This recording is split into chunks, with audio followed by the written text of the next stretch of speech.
Anyway, this is where I stack some wood. This is my greenhouse. You can see the 3 Panamas right here in front. The 2 hoop houses where I foster plants for other medical patients, so that they can have their medicine. They live in town, so they don't have a place to grow their own. The 9 that are in here are for me, though. That one there on the trellis is a lemon do-si-do. Some firewood.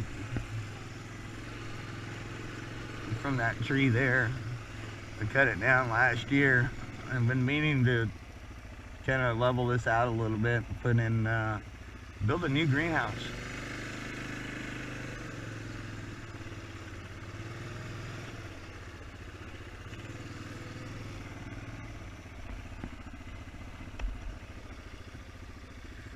Now we're going to go down to the lower part of the property. That greenhouse there, I've declined to use it this year because it leaks so much through that roof that it kind of defeats the whole purpose in having a greenhouse.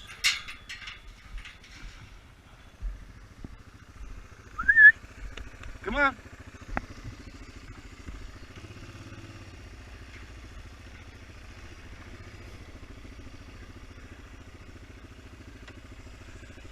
This is the lower part. I've cleaned and cleared all of this. It used to be so congested you couldn't see anything.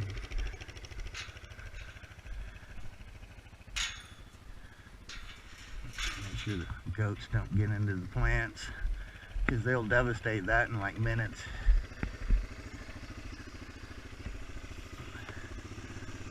This is the back road that we were gonna gravel at one point, and then we just never got around to it. And now we just throw hog fuel or shredded bark and wood is what hog fuel is, and we just lay it down. It keeps it from getting really nasty with the horse when it's really wet.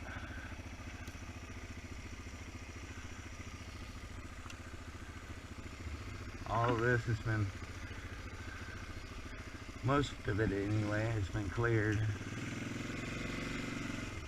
This is my wife's barn that she built by herself. I helped her set some of the trusses up there for the roof, but the rest of it she built by herself. Even the beams, setting them and leveling them out and everything. I'm impressed, you know. I feel very fortunate to have someone who can do that, you know, because I don't have the patience or the skills to do that. Certainly not by myself.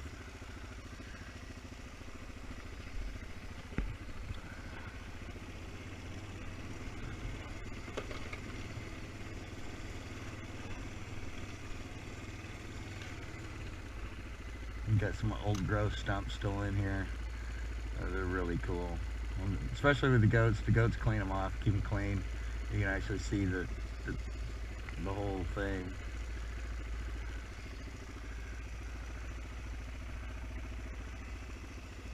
Got a little bit of clearing that left right there. Some back in that back corner.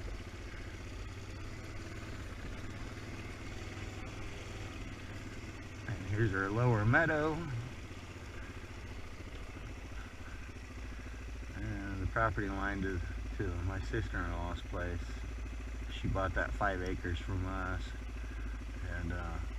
And I cleared all that over there too.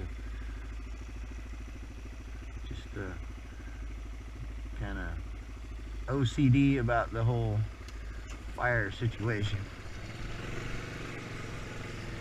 But I wouldn't give it up for living in the city, ever. I really like living out in the country. I grew up in northern Idaho, and we were 20 miles out from town. Goats must have kicked the bucket down the hill. The goats kicked the bucket. And we were 20 miles out of town there in Idaho, and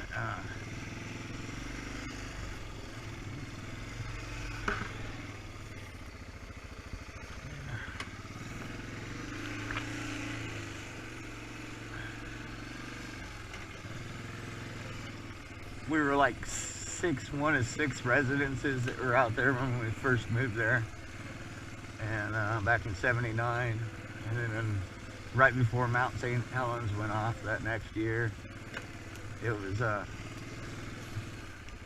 like a, I don't know, an apocalyptic scene that was. Sky going black and the ash falling.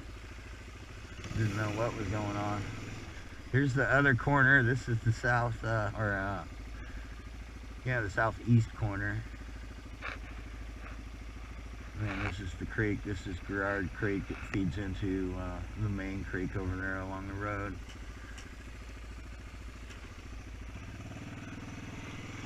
This is one of my favorite spots on the property, down in here. I love this tree.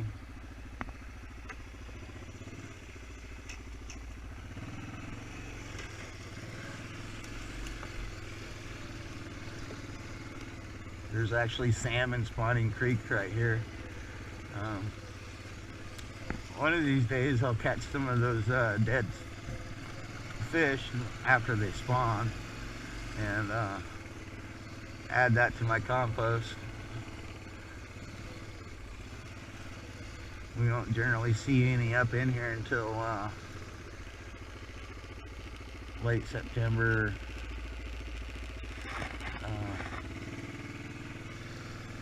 November. But usually when they get here, they're all spawned out and beat up and nasty. They're not good for eating. But you find the dead ones periodically, so it's kind of nice to get them away from the dogs. Keep them from getting salmonella. See another tree that just went into the creek. I've got a lot of materials here from off of these alders that I can use for hugel beds. I'd like to just dig trenches all across this meadow and put the hugel beds in it using all this material. But the wife doesn't like the idea of me stealing her meadow. She is the reason why we have it. She's always loved this meadow, and their family horses buried over there. One of her first German Shepherds was buried over there. So she really doesn't want me growing weed down here. So I'm thinking about doing the hugel beds and the swales and stuff on the upper part of the property where it's narrower. And she doesn't have to look at it. This is the penetration we have to the creek. We have the water rights in here, and the only way to really get water for irrigation is to put it into a pond. And so it has an inlet and an outlet so that all of this is refreshed. It's not just stagnant pond water. And I'd like to get it hooked up with the hugel bed styles down here. I can have some aquaponics like Dutch blooms. Josh has really got it going on. You know, and I can put some fish in here. I can get some koi and some perch and stuff put in there and get some food going on for plants. Unfortunately, we got beavers down here, and the beavers have been cutting all my alders down, dropping them into my pond. I'm gonna have to come down here and do some work. There's a lady that I can hire to come and trap the beavers.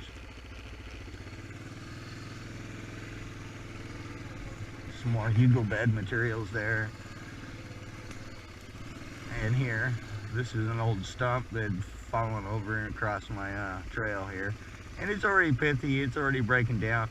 That's some of the stuff that you can use towards the top of your hugel beds that will help speed the process along. So you won't have to wait a full year to start getting the benefit of the hugel beds, getting the carbon into the plants.